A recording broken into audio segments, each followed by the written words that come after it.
Boa noite, irmãos. Graça e paz. O problema de ficar velho é que você tem que usar óculos, né? Já não consegue ver as letrinhas como eram. Então, só que aí o óculos também é complicado, porque é para perto, daí para longe já não dá certo. Mas vamos lá. Graças a Deus, porque nós podemos cantar, louvar, exaltar o nome de Deus. E como nós bem cantamos aqui, todavia eu me alegrarei, não importa as circunstâncias. Eu convido os irmãos, então, a abrir lá no livro do profeta Malaquias, todo o capítulo 1. São 14 versos. Malaquias, capítulo 1, todo o capítulo, de 1 a 14. Diz assim a palavra do Senhor. Sentença pronunciada pelo Senhor contra Israel por intermédio de Malaquias. Eu vos tenho amado, diz o Senhor, mas vós dizeis, em quem nos tem amado? Não foi Esaú, irmão de Jacó? Disse o Senhor, todavia amei a Jacó, porém aborreci a Esaú. E fiz dos seus montes uma assolação, e dei a sua herança aos chacais do deserto. Se Edom diz, fomos destruídos, porém tornaremos a edificar as ruínas. Então diz o Senhor dos exércitos, eles edificarão, mas eu destruirei. E Edom será chamado terra de perversidade, e povo contra quem o Senhor está irado para sempre. Os vossos olhos o verão, e vós direis, grande é o Senhor, também fora dos limites de Israel. Filho honra o pai, e o servo seu senhor. Se eu sou o pai, onde está a minha honra? E se eu sou o Senhor dos exércitos, a vós outros, ó sacerdotes, que desprezais os meus nomes, e vós dizeis, em que desprezamos nós o teu nome? Ofereceis sobre o meu altar pão imundo, e ainda perguntais, em que te havemos profanado? Nisto que pensais, a mesa do Senhor é desprezível. Quando trazeis animal cego para o sacrificardes, não é isso mal? E quando trazeis o coxo ou enfermo, não é isso mal? Ora, apresenta-te ao teu governador. Acaso terá ele alegria em ti e te será favorável? Diz o Senhor dos exércitos. Agora, pois, suplicai o favor de Deus, que vos conceda a sua graça. Mas com tais ofertas nas vossas mãos, aceitaria ele a vossa pessoa? Diz o Senhor dos exércitos, tomara houvesse entre vós quem feche as portas, para que não acendesseis debalde o fogo do meu altar. Eu não tenho prazer em vós, diz o Senhor dos exércitos, nem aceitarei da vossa mão a oferta. Mas desde o nascente do sol até o poente é grande entre as nações o meu nome, e em todo lugar lhe é queimado incenso e trazidas ofertas puras, porque o meu nome é grande entre as nações, diz o Senhor dos exércitos. Mas vós os profanais quando dizeis, a mesa do Senhor é imunda, e o que nela se oferece, isto é, a sua comida é desprezível. E dizeis ainda, que canseira, e me desprezais, diz o Senhor dos exércitos. Vós ofereceis o dilacerado e o coxo e o enfermo. Assim fazeis a oferta. Aceitaria eu isso da vossa mão, diz o Senhor.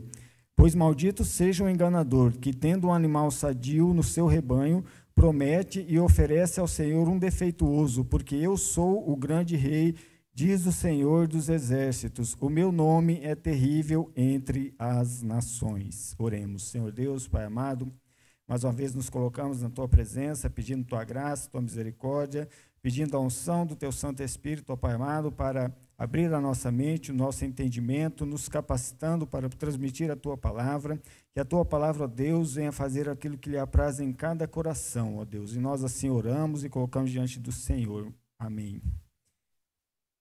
Para a gente situar aqui, o profeta Malaquias foi o profeta pós-exílio, por volta de 100 anos após o exílio babilônico, e na última vez que eu preguei aqui, que já tem quase um ano, a gente falou sobre Jeremias, numa determinada vez, que era o período que tinha acabado de acontecer o exílio. Aqui já tinham se passado 100 anos após o retorno. O profeta Malaquias, então, ele foi chamado pelo Senhor, diferente de todos os outros profetas que traziam a profecia de Deus sobre um juízo, sobre uma condenação, ou mesmo de arrependimento. Aqui ele traz uma sentença. É o único profeta que não traz uma profecia em si, mas ele traz uma sentença. E aqui sentença, quem é da área de direito sabe que sentença é algo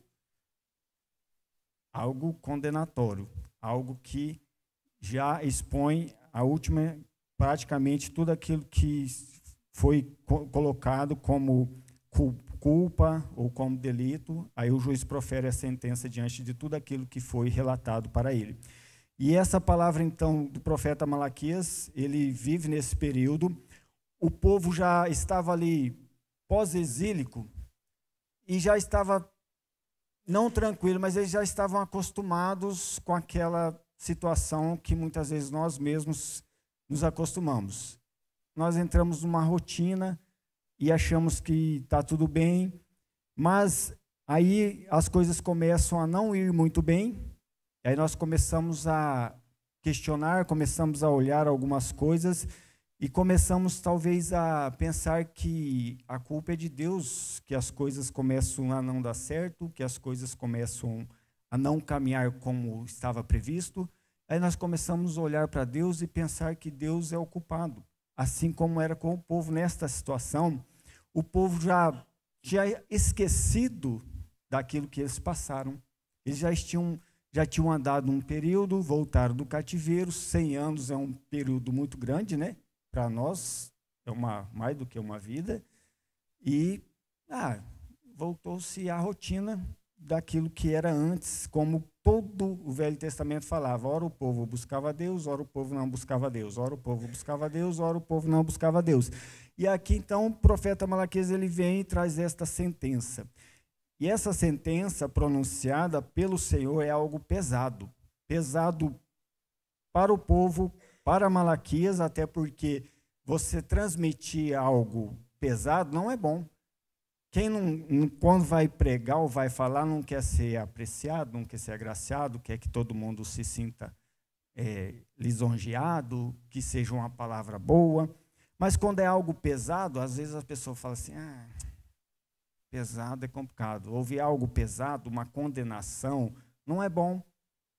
Quando você foi repreendido por alguém, você gostou? Repreensão nunca é boa. Sentença é pior ainda. Pensa num tribunal. Então, tem uma sentença pronunciada ali. E aí, o juiz vai te falar se você foi condenado ou justificado. E aqui, então, nessa situação, só que é tão diferente, porque alguém que vai te lançar uma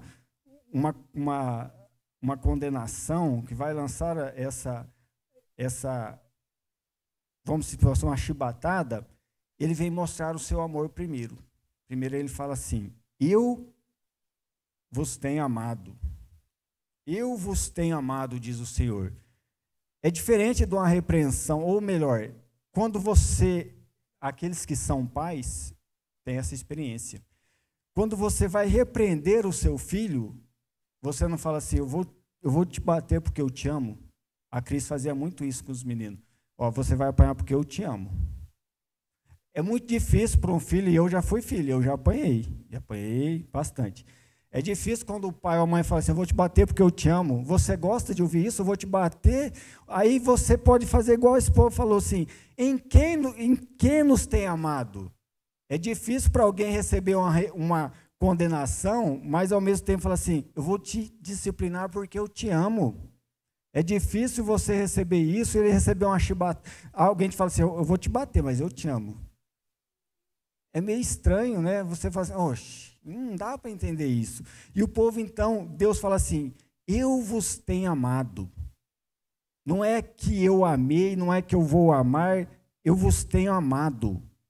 Passado, presente e por toda a eternidade. O amor de Deus, ele não é circunstancial. O amor de Deus não é uma emoção. Assim como muitas vezes nós podemos amar por alguma situação, nós podemos amar por ter alguma necessidade, nós podemos amar por algum momento favorável, mas dependendo da situação, e eu li um livro de alguém falando assim, desse negócio de você fazer tipo autoajuda, mas estava falando lá de relacionamento, falou assim, faz uma lista de 15 anos atrás, lista 15 amigos, e agora você faz essa lista de novo. Não resta 5 dos seus amigos.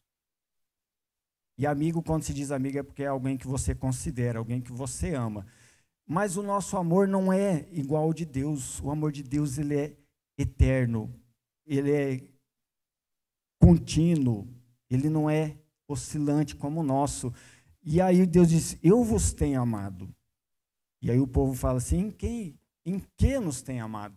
Eu não consigo ver esse amor porque nós estamos passando por uma situação complicada, porque aqui era uma época que os campos já não estavam produzindo tão bem, era uma época de qual já começou a vir algumas necessidades, e nós cantamos agorinha, né? Todavia eu me alegrarei. E o povo estava esquecendo daquilo que Deus já tinha feito, daquilo que Deus estava fazendo, e Deus prometeu, de todas as promessas que Ele havia feito, até mesmo quando eles foram para o cativeiro, o Senhor falou, eu vou trazê-los de volta. Eles já estavam aqui de volta, já estavam na terra deles, no templo do Senhor, reconstruído, não como o primeiro, mas já havia sido reconstruído, e eles já tinham esquecido do amor de Deus, e o Senhor relembra isso, eu vos tenho amado. E nós temos que, não é assim que as esposas falam? Acho que você não me ama, você não fala que eu te amo, não é assim? A maioria não faz isso? Os maridos podem concordar comigo ou não? A sua esposa volta e meia não fala isso? Acho que você não me ama, você não fala que me ama. Para a mulher você tem que falar quase todo dia, eu te amo. Ela acha que a gente esquece. E Deus falou, e Deus estava relembrando, eu vos tenho amado. E é para falar, tá? É para falar, porque a mulher precisa. A mulher precisa ouvir, eu te amo. Lá em casa a Cris briga quase todo dia por causa disso, quase todos os dias. Você não fala que me ama. E a gente, na rotina, às vezes você dá o beijinho, você dá o abraço, você faz as suas coisas e às vezes você esquece do eu te amo. E aí de tarde, qual é a cobrança? Você não me ama. É assim. E o povo, então, Deus vem e faz isso. Eu vos tenho amado. E o amor de Deus é imenso por nós. O amor de Deus é maravilhoso, o amor de Deus é a essência para nós. E Ele deu o seu Filho como prova disso. Aquele Filho que foi morto na cruz para que eu e você tivéssemos a livre condenação dos pecados, nós fôssemos livres dessa condenação.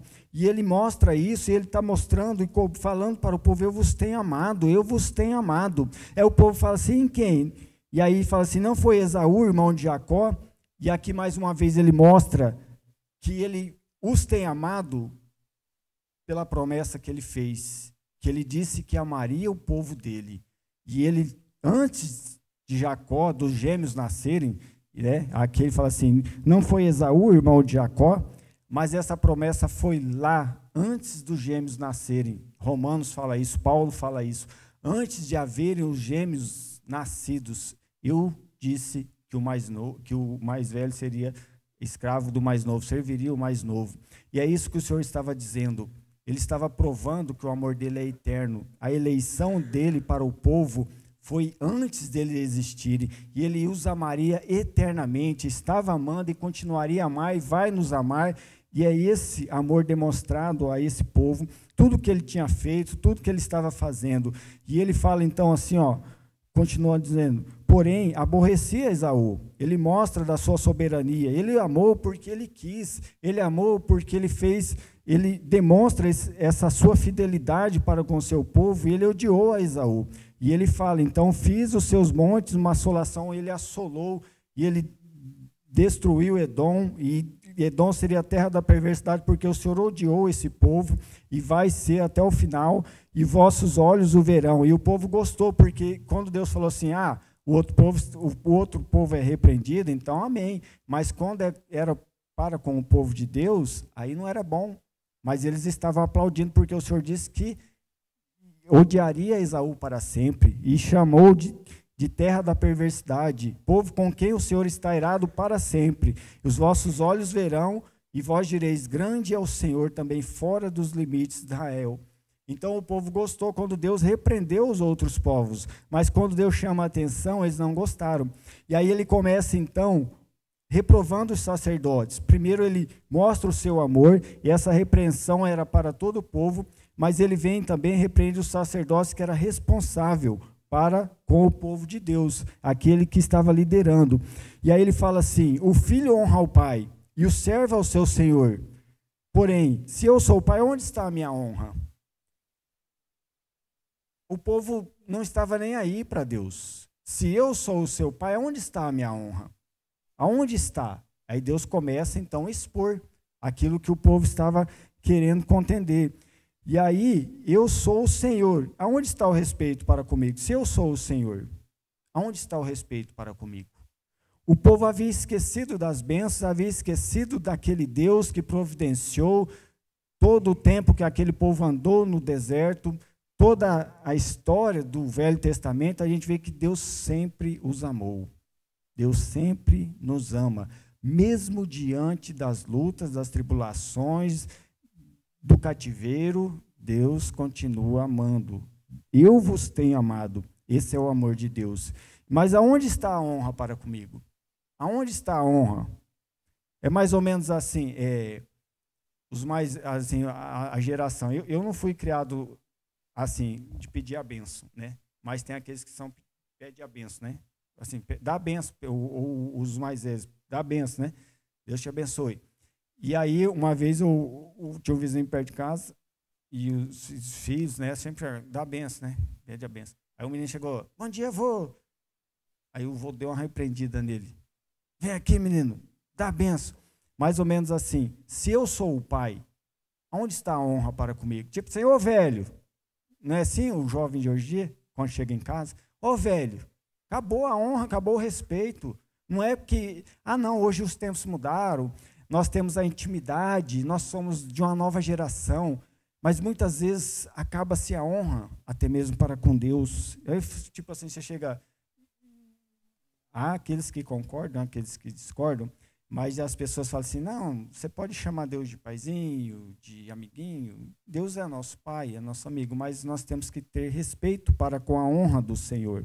Se eu sou o pai, aonde está a minha honra? Se eu sou o Senhor. Diz o Senhor dos Exércitos a vós outros, aos sacerdotes, que desprezais o meu nome. Vós dizeis: em que desprezamos nós o teu nome? Deus está mostrando para eles o seu amor, a sua graça, a sua misericórdia, a falta de respeito para com o Senhor, para com a honra dele, e eles ainda estão achando que estão certos. Você já viu o adolescente ou uma pessoa, quando você vai falar que ela está errada, ela fala assim: eu? Não é assim que a pessoa fala? Eu? Errado? Não, eu não. A pessoa, quando ela está cega, se você falar para ela que ela está errada, ela jamais vai ver. E o povo, então, o sacerdote falou assim: não, nós desprezamos o teu nome. Em que desprezamos nós o teu nome?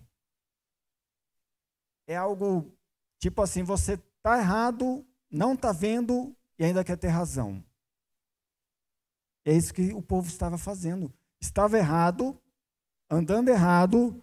Deus vem, mostra da sua graça, da sua misericórdia, começa a confrontar o povo. Eles falam: nós errados? Os sacerdotes ainda falam: nós? Não, Senhor, nós estamos aqui todos os dias oferecendo sacrifício para o Senhor. Nós estamos... Eu vou ajeitar isso aqui, que a Cris estava incomodada. E agora que eu vi que estava torto. Mulher sistemática. Olha lá, a outra estava também. Está vendo? Nós estamos aqui todos os dias, nós estamos pregando, nós estamos louvando, nós estamos sacrificando ao Senhor. Por que nós estamos desprezando?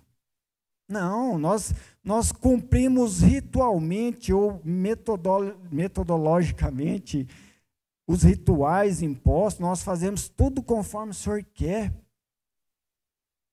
Nós estamos todos os domingos aqui e nós estamos desprezando o teu nome.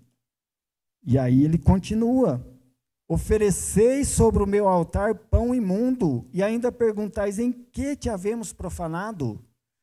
Os sacerdotes, eles estavam...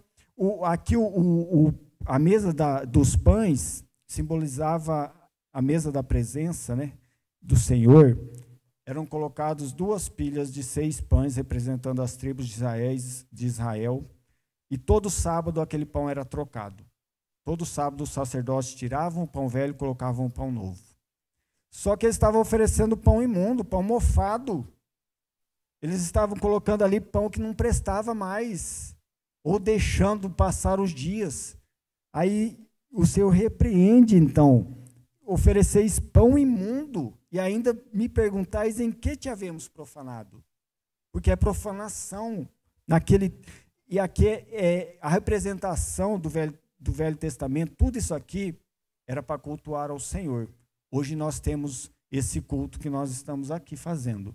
Acabou-se todo esse processo, mas ainda nós temos que ter reverência, nós temos que prestar um culto ao Senhor sem profanação. E aqui os sacerdotes estavam trazendo o pão imundo, e ainda estavam falando assim, não, nós não temos profanado, mas o pão estava estragado, o pão já estava mofado, e aí eles achavam que tinham razão. E aí diz o Senhor, nisto que pensais, a mesa do Senhor é desprezível. Quando trazeis animal cego para o sacrificar, não é isso mal? E quando trazeis o coxo ou enfermo, não é isso mal? Ora, apresenta-te ao governador, ao teu governador, acaso terá ele agrado em ti e te será favorável? Você já deu um presente que não presta para alguém? Ah, vou levar um negócio que não está quebrado aqui em casa, vou dar de presente. Você já levou? Você já deu um presente quebrado para alguém? Aí ele está falando assim, pega essa oferta que você está trazendo para mim, leva para o teu governador, vê se ele aceita isso aí. Vê se ele vai ser te favorável. Será que ele vai aceitar essa oferta que você está trazendo? Um animal cego, imundo? E se você leu, e eu creio que aqui a maioria já leu, se você ler Levíticos, lá tem toda a descrição de como era o sacrifício. O animal tinha que ser perfeito, sem nenhum defeito. Tinha que ser o melhor do melhor. Animal íntegro, sem nenhum defeito, não podia ter nada de defeito. Aqui ele estava trazendo o quê? Um animal cego, um animal enfermo, coxo enfermo, né? Depois vai falar do cego, estava manco. Falar, eu vou, até um que está quase morrendo que eu vou levar lá para o Senhor. Esse aqui já não vai prestar mesmo, vai morrer, então vamos levar lá. Era mais ou menos isso que o povo estava fazendo, e quem levava isso era o povo. E os sacerdotes estavam aceitando, porque é eles que faziam o sacrifício, mas eles recebiam o animal para o sacrifício. E se eles aceitavam aquele animal, é porque eles estavam sendo condizentes com aquilo. E então o Senhor reprova todo o povo e reprova os sacerdotes. Vocês devem ser o responsável. Então o Senhor vem e condena essa prática. E mais uma vez, agora, pois, suplicar, aí diz, ora, apresente será a favor, diz o Senhor, agora, pois, suplicai o favor de Deus, que nos conceda a sua graça, mas com tais ofertas das vossas mãos, aceitaria ele a vossa pessoa, diz o Senhor dos Exércitos. E aí o povo começou a clamar os sacerdotes, falou assim, clama a Deus aí, vê se ele aceita, vê se ele dá um favor para nós, vê se ele nos perdoa, concede a sua graça. E aí, mais uma vez, o Senhor fala, com essas ofertas que vocês me trazem, ainda vocês querem a minha graça? Vocês estão trazendo o pior, vocês estão trazendo o coxo, o aleijado, ainda vocês querem que eu os agracie. É tão ruim quando você está errado, quando você está fazendo tudo errado e ainda quer ser agraciado. E aí você começa a questionar, será que Deus não pode me abençoar? Será? Mesmo eu fazendo as coisas de qualquer jeito, mesmo eu levando a vida do desleixo, largado, aí eu quero a bênção de Deus, mas a hora que o Senhor fala assim, não é assim, eu não faço, mas aí o Senhor repreende, eu falo assim, Senhor, tenha misericórdia de mim, mas com isso que você me oferece, é isso que você me oferece, e você quer da minha bênção, você quer da minha graça, e o Senhor repreende então os sacerdotes e o povo. Tomara houvesse entre vós quem feche as portas para que não se acendesse debalde o fogo do meu altar. Ele está falando assim, fecha as portas do templo, fecha, acaba com isso. É muito melhor do que trazer tudo isso imundo, o holocausto que não me serve, acender o fogo do altar, que era todo um preparo, tinha a mesa da propiciação, o altar de incenso, era todo um processo para cultuar. Ele falou, vai lá, fecha as portas, não acende mais o fogo para mim, porque eu não aceito. É muito ruim isso para mim. Já pensou se Deus olhasse para a igreja brasileira hoje, não ia sobrar metade, ou acho que um terço dos templos abertos, se nós aplicássemos a palavra de Deus, se o povo que se diz cristão olhasse para o processo que Deus quer de culto, não sobraria um terço das igrejas com o templo aberto. E o Senhor tem misericórdia. Tomara, porque eu não tenho prazer em vós, diz o Senhor dos Exércitos, nem aceitarei da vossa mão a oferta. Ele não tem prazer em que eu traga qualquer coisa, ele não tem prazer se ele quer o perfeito, se ele quer aquele animal que não tenha defeito nenhum. Eu vou trazer o manco, aleijado, eu quero graça de Deus, eu quero que Deus me abençoe, mas eu não estou nem aí. Eu, quando aqui está falando de um culto, quando nós viemos para cultuar ao Senhor, e o culto é adoração, é a Deus, quando Deus fala conosco, quando nós trazemos e nós oferecemos a Deus o sacrifício, não mais aqui, mas Cristo fez perfeito, mas Romanos 12, 1 e 2 diz, e Paulo fala assim, eu rogo-vos, pois, irmãos, eu clamo a vocês, irmãos, que apresenteis os vossos corpos como sacrifício vivo, santo e agradável a Deus. Era justamente isso, porque eu não posso prestar culto ao Senhor se eu não trazer o meu corpo como sacrifício vivo, santo e agradável a Deus. É isso que Paulo chamou a atenção do povo lá já no Novo Testamento, fazendo menção ao sacrifício, e Cristo fez o sacrifício perfeito, porque se dependêssemos de nós, certamente, eu não sei se aceitaria como esse processo hoje, talvez hoje nós nem traríamos mais animal algum a Deus, se tivéssemos que cumprir tudo esse ritual.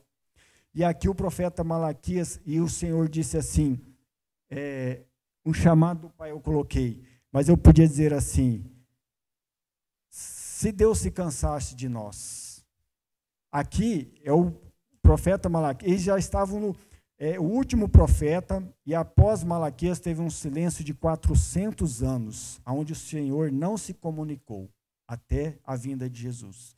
Houve um silêncio, porque Deus se cansou, Deus falou, eu vou dar um tempo, mais ou menos isso, eu não quero mais aceitar essa miséria que vocês estão trazendo para mim, e aí Deus se calou. 400 anos de silêncio de Deus. É um tempo muito grande. É um tempo que gerações e gerações passaram sem ter um profeta de Deus anunciando, falando. E aqui quando você lê, quantos profetas passaram até Malaquias? Quantos profetas anunciaram o arrependimento, anunciaram o juízo de Deus? O povo andou e aqui novamente estava cansado de Deus. Eles estavam nem aí para o Senhor. E o Senhor repreende, mas ele diz assim, aí ele chama mais uma vez a atenção, mas desde o nascente do sol até o poente é grande entre as nações o meu nome, e em todo lugar lhe é queimado incenso e trazidas ofertas puras, porque o meu nome é grande entre as nações, diz o Senhor. Mas vós, que sois o meu povo, vocês profanam, e quando dizeis, a mesa do Senhor é imunda, e o que nela se oferece, isto é, a sua comida é desprezível, e dizeis ainda, que canseira servir a Deus. É mais ou menos assim, muitas vezes nós estamos cansados, nós estamos enfadados de servir a Deus, porque achamos que nós estamos certos quando nós não olhamos para os nossos pecados. E muitas vezes quando nós não vemos a graça de Deus na nossa vida, e quando nós estamos, o nosso culto a Deus é aquilo que nós vivemos o dia a dia. Essa é a palavra do Senhor. Quando eu presto culto a Deus, é o resultado daquilo que eu vivo todos os dias. Se eu vivo para Deus todos os dias, se eu adoro a Deus todos os dias, se eu busco a presença do Senhor todos os dias, quando eu chego aqui, eu quero cultuar ao Senhor. Mas muitas vezes nós estamos cansados, enfadados de fazer aquele sacrifício para o Senhor. Eles estavam fazendo de qualquer jeito, eles estavam fazendo miseravelmente, dando aquilo que não prestava mais, porque eles estavam cansados. Cansados do quê? Se Deus sempre cuidou deles, Deus sempre os agraciou, Deus sempre os amou. É por isso que Deus lá no começo chamou a atenção do amor dele para com eles, e eles não conseguiam olhar para Deus do mesmo modo que Deus olhava para eles, porque quando nós cultuamos a Deus, nós temos que estar por inteiro, que Romanos continua dizendo: apresenteis os vossos corpos sacrifício vivo. Eu não posso cultuar a Deus em partes, eu não posso cultuar a Deus só na emoção, eu não posso cultuar a Deus só no meu corpo ou fora do corpo, na emoção, mas Paulo fala, no meu corpo, com o sacrifício vivo, santo e agradável a Deus, que é o vosso culto racional, e não vos conformeis com este século, mas transformai-vos pela renovação da mente. Eu preciso ter intelecto, eu preciso ter emoção, eu preciso ter vontade, eu preciso oferecer o corpo, porque é um todo. Eu não posso, e aqui quando fala de corpo é porque é a representação física daquilo que eu tenho para oferecer a Deus. Eu não posso dar, e por isso que nós temos que cuidar do nosso corpo também, para que ele seja perfeito. Não adianta a gente viver uma vida relaxada também. Nós devemos cuidar para apresentar o melhor a Deus, e Paulo chama essa atenção. Nós devemos cuidar do santuário do Espírito Santo, que é o nosso corpo.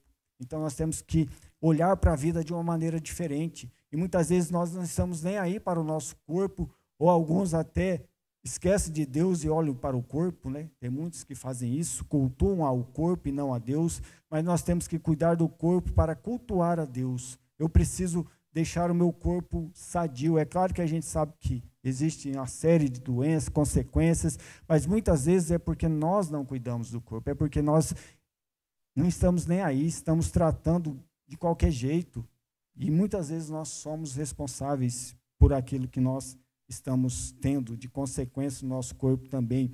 E aí continua, pois maldito seja o enganador, que tendo um animal sadio no seu rebanho, promete e oferece ao Senhor um defeituoso, porque eu sou o grande rei, diz o Senhor dos Exércitos, o meu nome é terrível entre as nações.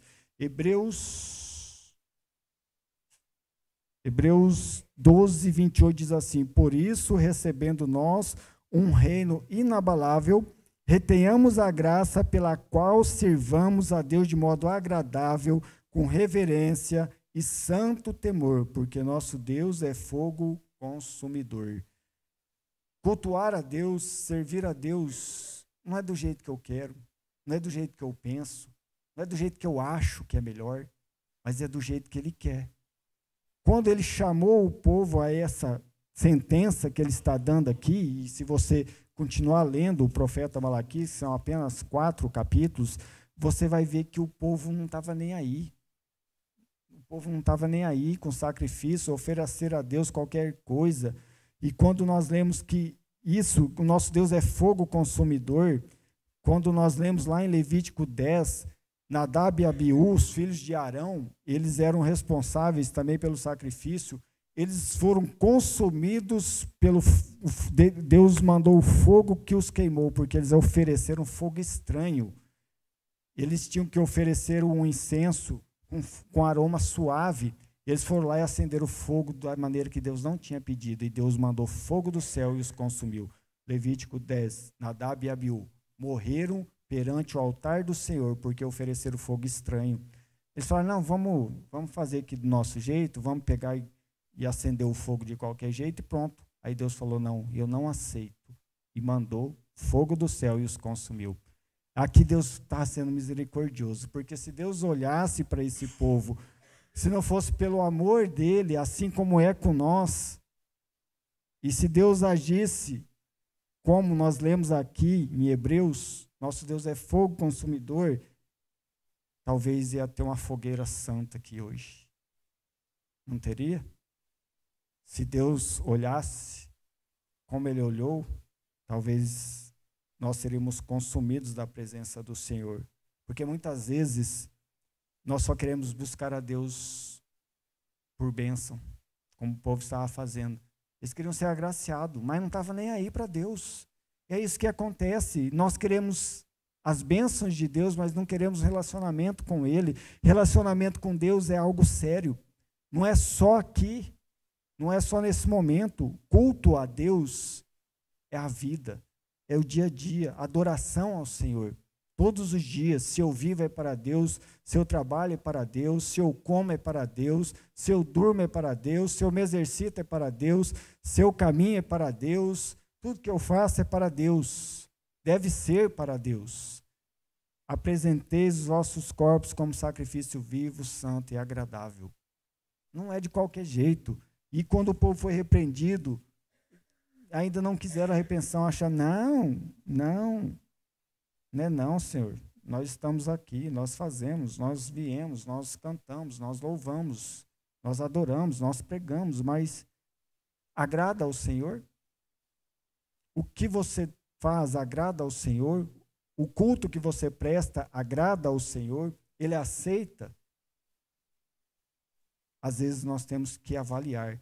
E eu fui trabalhar, e eu cheguei, já era quase 6 horas, e eu vinha pensando justamente, eu falei assim, eu tinha me preparado, mas eu pensava assim, é o dia do Senhor e eu estou trabalhando, por necessidade do trabalho, mas às vezes eu pensando, Senhor, é o mínimo, é o miserável que eu estou prestando a Ti.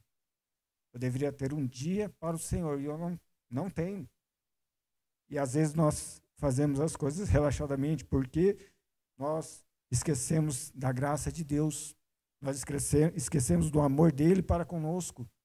Às vezes nós achamos que o domingo, que é o dia reservado, a maioria, né, reservado como o dia do Senhor, nós esquecemos dele nesse dia.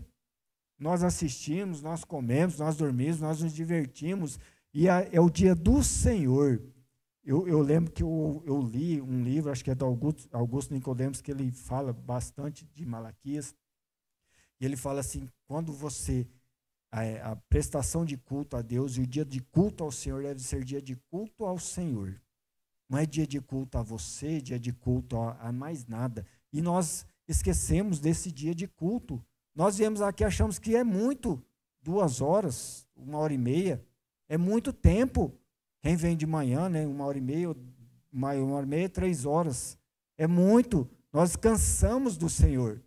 Nós achamos que no máximo 3 horas por semana está bom, ou durante a semana, quem vai na célula mais 1 hora, 5 horas na semana. E aí o Senhor, que canseira servir a Deus. Eu não aguento mais ir na igreja. Ainda mais dependendo do pregador, ainda mais da palavra. Hoje não foi boa, hoje foi boa. Eu não gostei do louvor. Nós somos assim. Quantas vezes nós estamos aqui, e eu já estive, agora não estou sentado, né? Mas passo sentado. Quantas vezes nós estamos aqui ouvindo a palavra, pensando tudo que nós temos que fazer na semana, pensando nisso, pensando naquilo, mas é um momento de desconectar de tudo que nós vivemos lá fora e concentrar na adoração a Deus. O culto é a Deus. Eu não posso estar aqui cultuando, mas pensando. E nós somos tão um ser inteligente, né? Por isso que o cientista diz que nós não somos evoluídos, né? Nós somos criados por Deus porque nós somos perfeitos. Porque eu estou falando e pensando, você está ouvindo e pensando. E pensando em muitas coisas ao mesmo tempo que está ouvindo. Eu estou falando aqui, posso pensar várias coisas ao mesmo tempo. Não é perfeito? É perfeita a nossa mente. Então, às vezes, nós estamos aqui, pensando, ouvindo em partes, pensando em 1001 coisas. Amanhã é segunda, tem que fazer isso, tem que fazer aquilo, tem que fazer aquilo. E o culto a Deus é perfeito? O culto a Deus é para Ele? O culto a Deus deve ser agradável. Agradável, com reverência e santo temor. Essa é uma verdade esquecida. E quando nós olhamos para a palavra de Deus, nós vemos que nós estamos tão distante de Deus. Nós somos um povo agraciado pelas promessas do Senhor, agraciados pelo seu amor, mas vivemos tão longe disso, porque nós não entendemos o amor dele para conosco. Então, um cântico que fala, eu nunca saberei o preço dos meus pecados. Eu nunca saberei aquilo que Cristo fez por mim, porque nós somos pequenos, nós não conseguimos olhar para esse amor da maneira que Ele quer, da maneira que Ele nos ensina. E eu quero encerrar, então, orando, e não sei se é possível o pessoal do louvor cantar aquele recebi um novo coração do Pai. Não é difícil, né? Todos conhecem. E aí depois a gente ora e encerra. E eu vou ler lá em Números 6, a bênção araônica no final. Não vou interpretar, mas só vou fazer a leitura, então. Eu convido os irmãos, então, a gente estar entoando esse cântico. Logo após eu oro, encerro e faço a leitura da bênção araônica. Recebi um novo coração do Pai.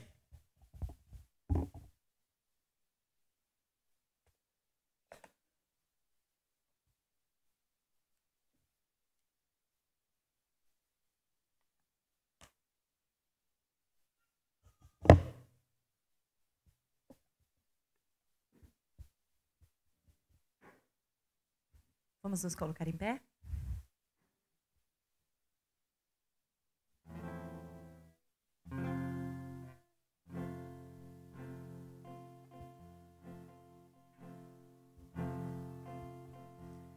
Recebi um novo coração do Pai, coração regenerado, coração transformado, coração que é inspirado por Jesus. Como fruto deste novo coração, eu declaro a paz de Cristo, te abençoo, meu irmão. Preciosa é a nossa comunhão. Pega na mão do seu irmão. Somos corpos e assim bem ajustados, totalmente ligados, unidos, vivendo em amor, uma família, sem qualquer falsidade, vivendo a verdade, expressando a glória do Senhor, uma família, vivendo o compromisso do grande amor de Cristo. Eu preciso de ti, querido irmão, precioso és para mim, querido irmão.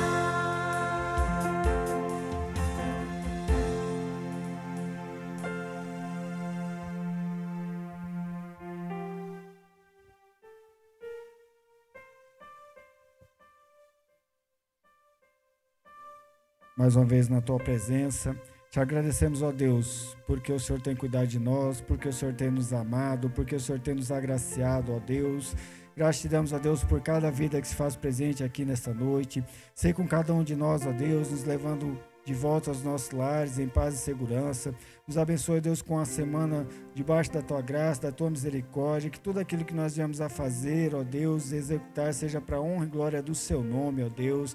Que tudo aquilo que nós vivermos, ó Deus, seja para glorificar e exaltar ao Senhor, ó Pai amado. Nos dê a tua graça, tua misericórdia todos os dias. Nós precisamos do Senhor, ó Deus. Nós precisamos, ó Deus, reconhecer o seu amor, ó Deus, reconhecer a tua soberania sobre nossas vidas. Deixar que o Senhor, ó Deus, nos guie, que o Senhor, ó Pai amado, nos faça uma casa de bênção, ó Deus, que nós precisamos revelar o teu amor, ó Deus, que nós precisamos mostrar ao mundo, ó Deus, através da nossa vida aquilo que o Senhor tem feito em nós, ó Pai amado, que nós viemos oferecer ao Senhor, ó Deus, o melhor que nós temos, ó Deus, que é o nosso corpo, como sacrifício vivo, santo e agradável ao Senhor, ó Deus. É isso que o Senhor quer, ó Deus, é isso que o Senhor aceita de nós, ó Deus, e nós louvamos ao Senhor por tudo que o Senhor tem nos dado, em nome de Jesus, ó Deus. E agora eu quero ler com os irmãos em Números 6, versículo 22 até 27, disse o Senhor a Moisés: falarão e a seus filhos, dizendo: assim abençoarei os filhos de Israel, e dir-lhes: eis, o Senhor te abençoe e te guarde. O Senhor faça resplandecer o rosto sobre ti e tenha misericórdia de ti. O Senhor sobre ti levante o rosto e te dê a paz. Assim porão o meu nome sobre os filhos de Israel, e eu os abençoarei. Amém? O Senhor abençoe cada um, dê uma semana abençoada. E assim nós encerramos o culto desta noite. Amém.